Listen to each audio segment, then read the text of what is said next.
ఉంటాయి. ఇలా ఒకసారి ట్రై చేసి చూడండి.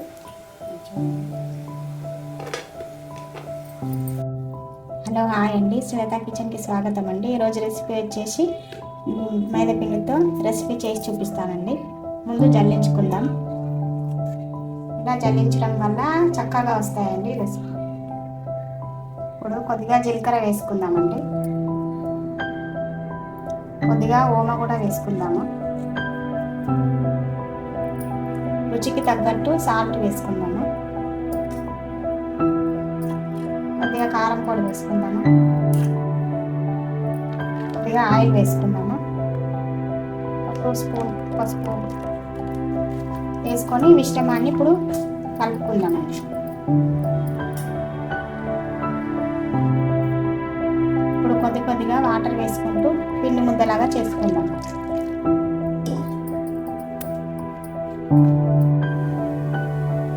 ఇలా ఒక 10 నిమిషాలు రెస్ట్ ఇద్దామండి. పిండి ముద్దలాగా చేసిన తర్వాత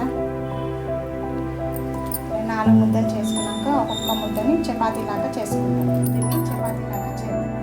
4 చపాతీలు ఇలాగే చేసుకుందాం. ఇలాగే 4 చపాతీలు వేసుకుందాం. ఇలా 4 చపాతీలు వేసామండి. దీన్ని ఇప్పుడు కొద్దిగా ఇలా చేద్దాం. ఇప్పుడు దీన్ని కట్ చేసుకుందామండి. ఇలా కట్ చేసినాక ఇలా రౌండ్గా తిప్పుకుందామండి. ఒక్కొక్కటిగా అన్నీ ఇలా రెడీ చేసుకున్నాక వేయించుకుందామండి. వీటిని కొద్దిగా ఆయిల్